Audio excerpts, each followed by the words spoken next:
I think the best development professionals are those that have never stopped asking why. What has happened to a policy that was successful in Bangladesh but not successful in Senegal? So the ability to understand the global context and connect with local realities is very important. The curiosity is very important in that context.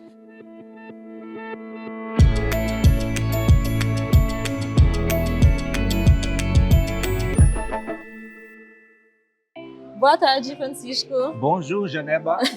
Nice to meet you. Thank you for your time. I want to hear a bit about your work and your insights that you would give to the future generations about the future of work and the work that IDA does.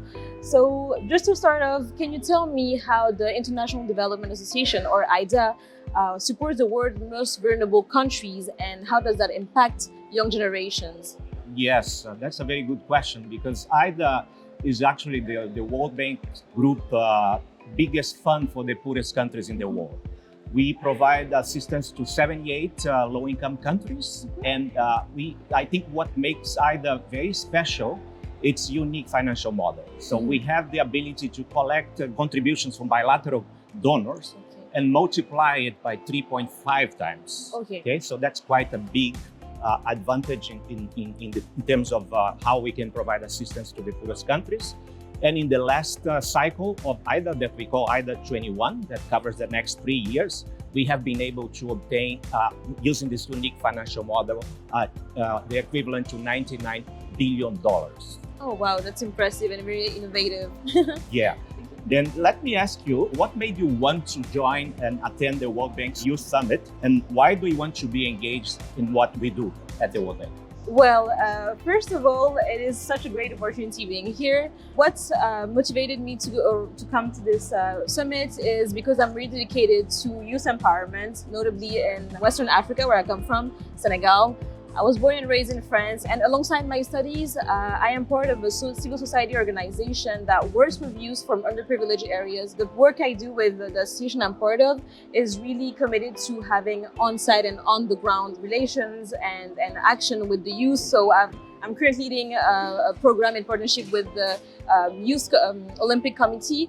As you know, there's going to be the Youth Olympics in Dakar, first time in the African continent.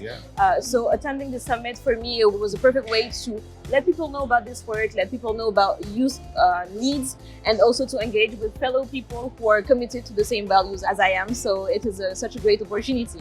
Yeah, that's great. Well, can I ask you now, what does the future of job looks like in the countries that IDA supports? It's a very timely question, because the world is going through a lot of transformation.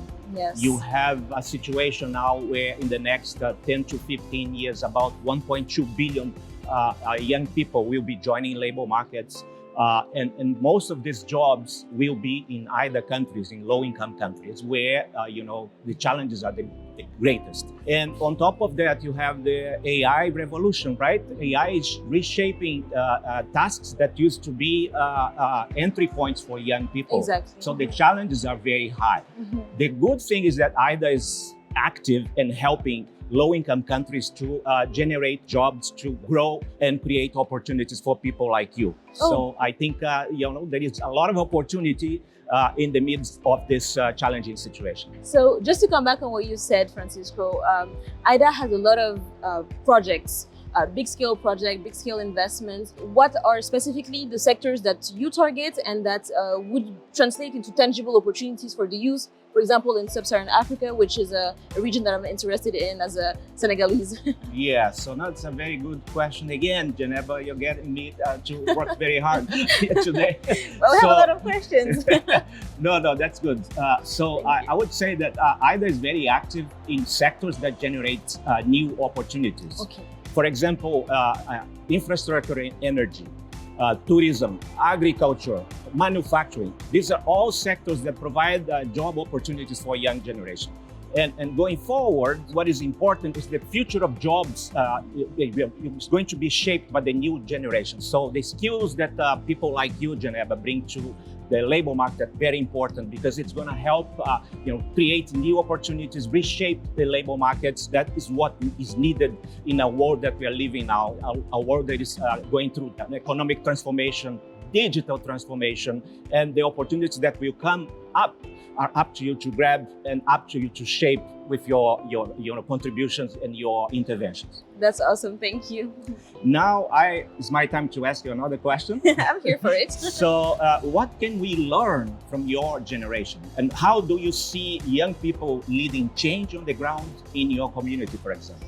Having worked with different youth networks, both in France and other youth that are involved internationally in Vietnam, Senegal, one thing that I really notice is that our asset as youth from this century is really our versatility and our ability to connect with our phones, with our new technologies, to connect our values and to create networks internationally that would have more impact and create those bridges. So I think that's one key asset that we have as a youth in 2026. And with the work I do as part of as a mentor and program director in the association I'm part of, we target youth that are living in priority education areas in France, for example.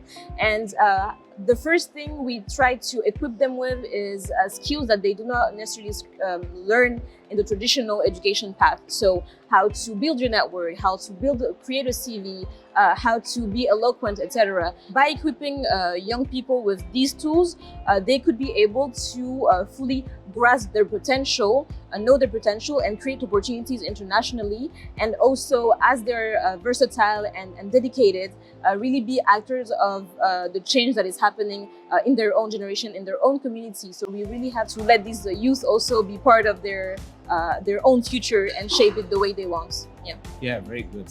My last question to you, Francisco. How can young people like myself prepare for a career in international development? What advice would you give? What skills do we need? That's a question that I get very often from young people like you who are interested in development. And I would like to say that this is very good to hear that people from your generation are thinking about the future and how to influence change and how to shape development. I have 3 pieces of advice. One, I think you are already doing, which is education. So young people like you should really invest in solid education so that you can come up with the latest ideas, because we are living in a world that is changing very fast and we need new ideas, new solutions.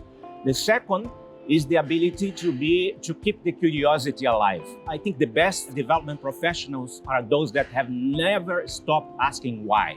So why has this project worked in country A but has not worked in country B? What made it the difference? What has happened to a policy that was successful in Bangladesh but not successful in Senegal? Mm-hmm. What are the local conditions? So the ability to understand the global context and connect with local realities is very important. The curiosity is very important in that context. And the third piece of advice is how to build bridges, how to make connections, right? How to connect, for example, the ability to come up with a new idea and have it translated into policy action. So I think that's the biggest asset for a development professional. Yes. And I think you're in the right path. Perfect. Thank you very much. Obrigada. De nada. Merci beaucoup. Merci beaucoup. It was a pleasure. My pleasure too. Thank you.